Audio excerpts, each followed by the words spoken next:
Hello, and welcome back to my channel. My name is Jack Blade, and today we're playing some Satisfactory, and I specifically have been collecting some information. I've been looking at my old tips and tricks videos. I've been looking at how I've played the game. I have been looking at the Reddits.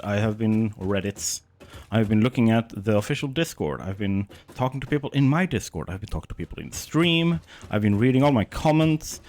There's a lot of information out there, and everyone has their own opinion and their own style of how to play the game, and I think that everyone should play the game in a way that they enjoy. Hello, Bean. He's standing there menacingly in the dark like a chunky slender man. Now, what I want to do is give you guys 12 plus tips to make early game really easy for you. Let's get into it. My first tip is probably the most important one. Don't try to be 100% effective. As long as you are producing any quantity of the items you can, that is good enough. It doesn't have to be 100% effective. It just has to be outputting some parts for you, okay? If it is your first time playing through the game, tip number 2 is for you. Don't care about the looks and don't compare to the content creators out there, because we have hours and hours and hours and hours to spend on this. You might not. If you do, I'm happy for you, or depending on the circumstances, I'm sorry. But as long as you're having a good time, that's enough. And I think that you should focus on that. Have fun with the game, and don't focus on the looks. Just focus on trying to get the game mechanics working. Like, make your spaghetti, clip your belts, like whatever you need to, as long as you're having fun. Tip number 3, as early on in the game as possible, get doggos. I have 11 here. I used to have 10, I found another one. And you can rename these. I have renamed some of them after one of my Patreons. I have renamed them after my members. And I have, another member there. What's important with these doggos is that they can give you end game level materials early on in the game. They can give you stuff you haven't unlocked yet. They don't care about the unlocks. They will give you steel. They will give you slugs. They will give you like alien remains. They will give you computers, turbo motors, steel pipes. They will give you everything you could possibly hope for, and it will enable you to very quickly unlock everything you want in the hub and in the MAM. Tip number 4. When you can, as early on as possible, unlock your alien technology and go for the Dimensional Depot uploader. This one. And then make sure that every single material you can produce and are producing is hooked in, so that you always have some of it in your depot. It will save you tons of time in terms of traveling back and forth and picking up items. Tip number 5. When you're out looking for stuff, don't sleep on the crash sites. Early game, this is almost more important than building a factory. Once you have dispatched of the local wildlife, you can find advanced resources that you need, such as computers. Tip number 6 leads us to power generation.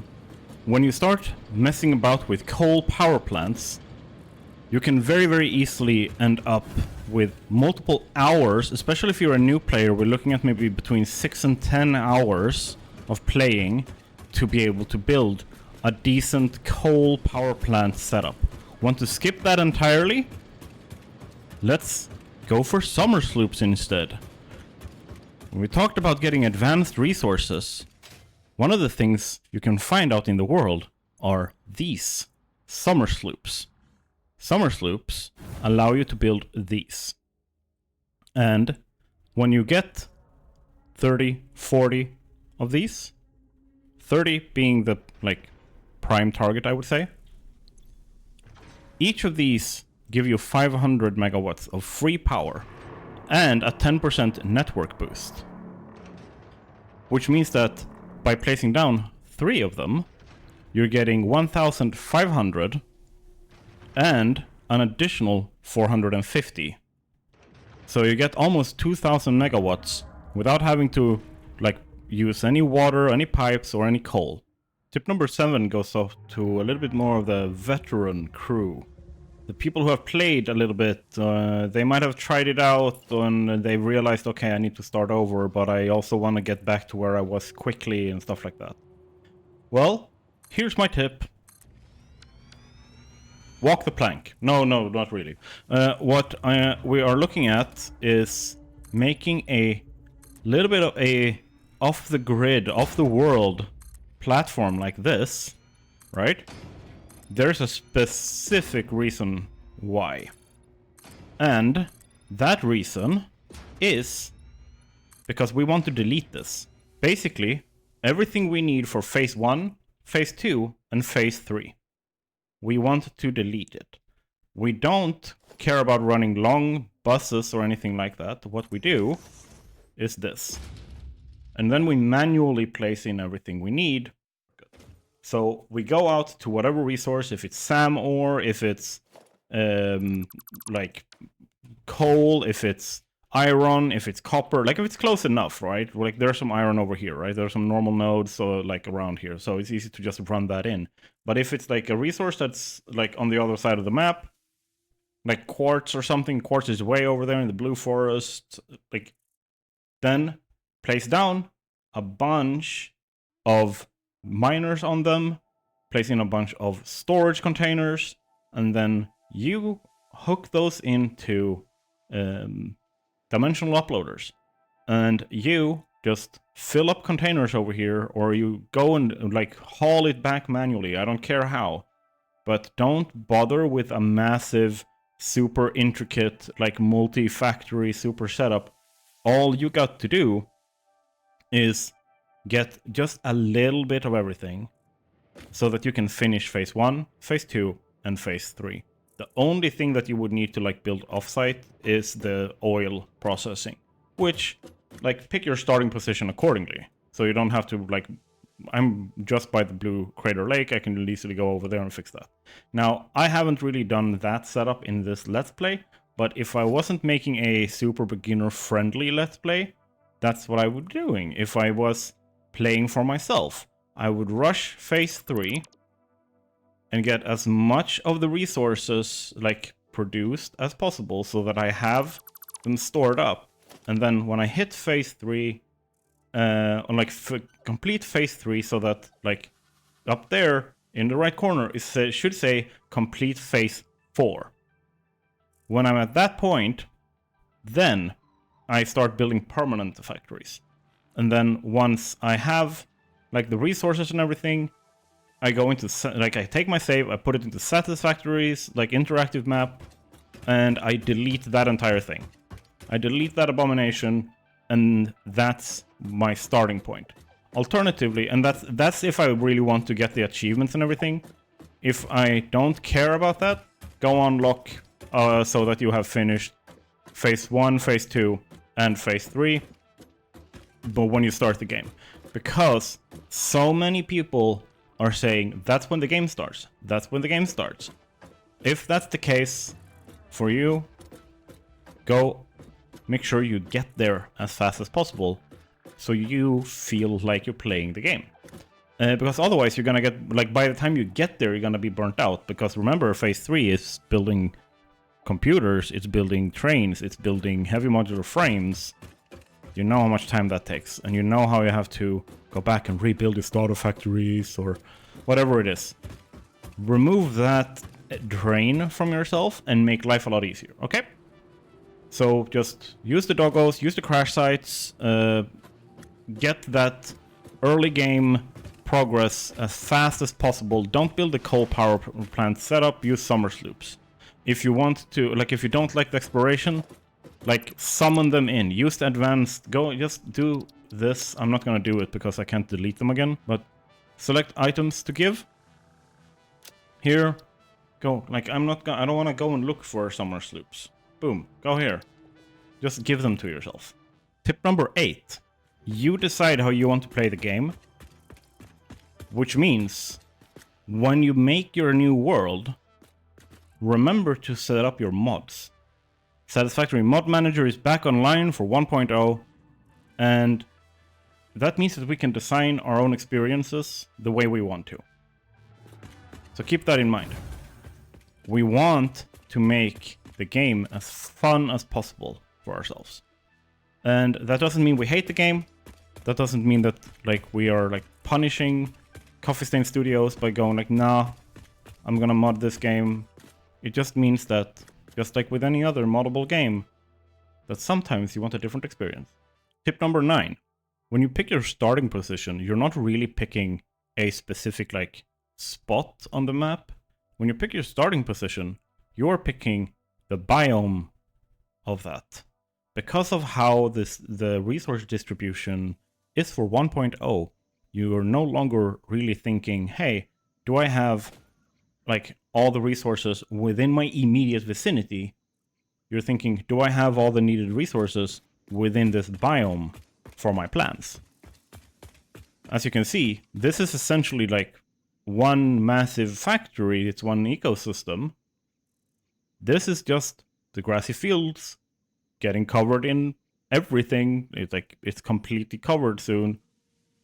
That's my start. This is how you need to think with how the resources are distributed in 1.0. Tip number 10. The most important early game unlock for your exploration is the Blade Runners in the map. On a second place, as a bonus tip here, for in the MAM in general for early game, getting the Smart Splitter unlocked is the second most important. Tip number 11.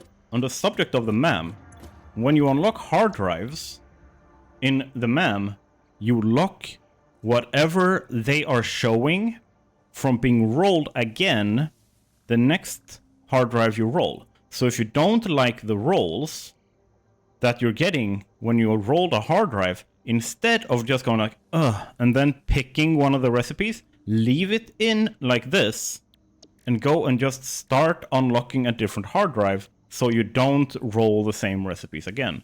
It guarantees that you will get the recipes you want, especially if you do this before you send the space elevator, because every time you send the space elevator, you unlock a large number of new alternative recipes, and you can completely avoid that by making sure you have all of the recipes available already locked in. And the first phase, before you send the space elevator the first time, what is the magic number? 6. If you can scan 6 hard drive, don't pick any recipes, then send the first elevator. Now, all of the hard drives you unlock are going to be phase 2 alternative recipes. Tip number 12 has to do with ease of progression. Every time you unlock new tiers by sending the space elevator, what you first should do is go in and unlock everything in the hub and everything in the MAM that is available. What will then happen is you have it available to purchase in your Awesome Shop for tickets, which means that you don't have to set up complex lines, you don't have to go and handcraft a ton of stuff. You can even get stuff earlier than you should be able to. I should not have these, I should not have this. I have it, somehow. So, with that said, we have 12 tips, and I'm gonna leave you, and this is one I'm gonna reiterate. Aside from being able to jump on Bean, don't optimize the fun of the game. There is so many people who are so, like, focused on playing the game right that they forgot to play the game having fun. Do what you like, play at the pace you want to, without feeling like, oh no, I have to hit XYZ progress within set amount of like hours or whatever it is. You play the way you want to, and that's how you avoid burnout. That's how you have fun with the game. That's how you spend hundreds and hundreds of hours in the game without feeling like, nah, like there's just a push, there's a resistance trying to start the game, or you just start the game, you sit there and you just go, I don't really feel like doing anything, but I have to do this thing. If that thought pops up for you, you're burnt out. Rest. Try another game for a little bit. That's 12 plus tips for how to make early game easier for you. With that said, there are 100 million different ways to play the game, and I am not going to tell you that if you don't follow these, you suck, or you're doing it wrong, or you're not a real gamer, or you don't, like, I'm not going to tell you any of those things. I will completely understand and respect the way you play the game, and I just hope that you're having fun with it. That's the most important part. Like for me, I don't want the early game to be easy in the first place. I want it to be challenging, which is why I've slowed it down, which is why I've spent 170 plus hours here. I haven't unlocked trains or jetpacks or anything like that. I am challenging myself. That's fun too. I'm having a great time making YouTube videos. Love you guys for all the support. You guys show up every single time I ask for it, in any way, shape, or form. And the only thing that I ask for today, the only thing that I ask for, is go down into the comment and add tip number 13, 14, 15, 16. Just keep adding and make this video's comment section into just like a perfect collection of all the early game tips. Like, what do you do in phase 1 and phase 2 that makes the game easier or more fun to you? With that said, love you guys, and I'll see you in the next video. Have a good time, everyone. Bye!